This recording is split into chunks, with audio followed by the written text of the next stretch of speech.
तरफ America Yemen पर हमला कर रहा है, फाइटर जेट लॉन्च हो रहे हैं, जंगी जहाज से मिसाइल लॉन्च की जा रही है। दूसरी तरफ यमन की हूथी सेना ने इजराइल में कोहराम मचा दिया है। तेल अवीव से हाइफा तक सब हूथी की मिसाइल रेंज में आ चुके हैं। दोनों तरफ से इस तबाही के बीच अमेरिका में युद्ध को लेकर बहुत बड़ा घोटाला हुआ। आरोप है कि डोनाल्ड ट्रंप के वॉर कैबिनेट ने यमन पर हमलों की जानकारी लीक कर दी है।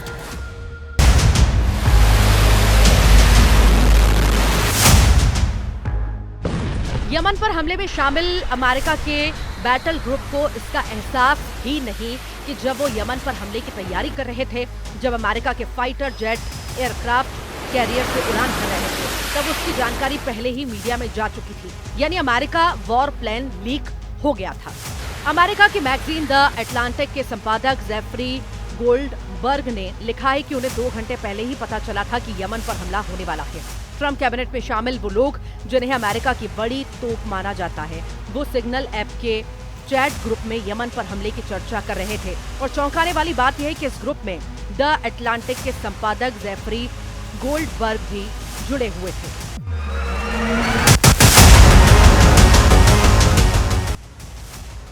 इससे साफ है कि अमेरिका का वॉर प्लान घंटों पहले लीक हो गया था। अब इसे ट्रंप प्रशासन की लापरवाही मानी जाए या फिर युद्ध घोटाला, जिसमें अमेरिका के समुद्री बेड़ों की सुरक्षा भी खतरे में पड़ सकती है। इस युद्ध घोटाले को लेकर डोनाल्ड ट्रंप और उनके साथियों की पूरी दुनिया की मीडिया में चर्चा हो रही है। द अटलांटिक के संपादक को सिग्नल ग्रुप में जुड़ने का न्योता अमेरिका के राष्ट्रीय सुरक्षा सलाहकार माइकल वॉल्टर्स की तरफ से मिला। ग्रुप का नाम था हूथी पीसी स्मॉल ग्रुप। इस पर यमन पर एयर स्ट्राइक को लेकर सिग्नल ऐप के चैट ग्रुप पर बात हो रही थी। ग्रुप में द अटलांटिक के संपादक जेफरी गोल्डबर्ग को हमले की जानकारी सीधे रक्षा मंत्री पीट हेग्सेट से मिली। हालांकि ऐसी ऐप पर अमेरिका के अधिकारियों को संवेदनशील जानकारी साझा करने की इजाजत नहीं है।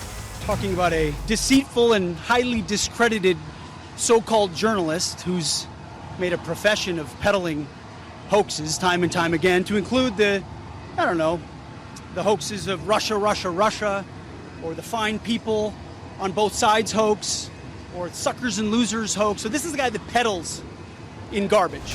Honestly, my reaction was, I think I've discovered a massive security breach in the United States national security system, which is to say, it's almost automatically true that if the editor-in-chief of The Atlantic is being given access to this kind of information, weapons systems and packages and timing and weather in Yemen and all kinds of information about sequencing of particular events, then obviously there's a security breach.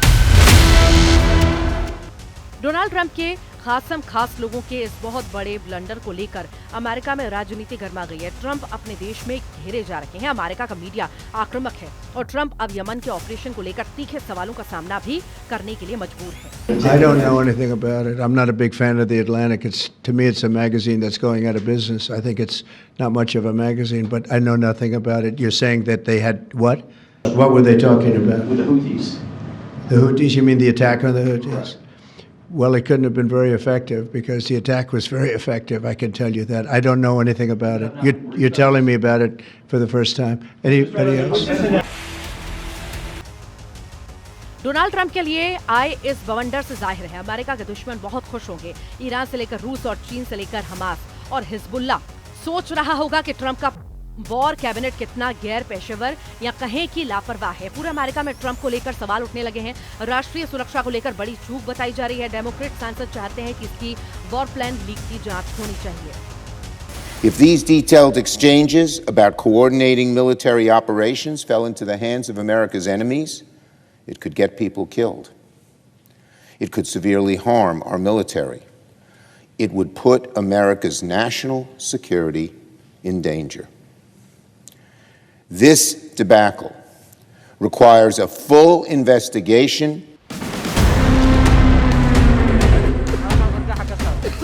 Yemen में America के हमले अचानक हुए और हैरत की बात यह है कि हमले की टाइमिंग को लेकर जो बातें ग्रुप पर शेयर की गईं, वो मीडिया तक भी पहुंच रही थी। सिग्नल ऐप चैट ग्रुप, जिसका नाम हूथी पीसी स्मॉल ग्रुप रखा गया।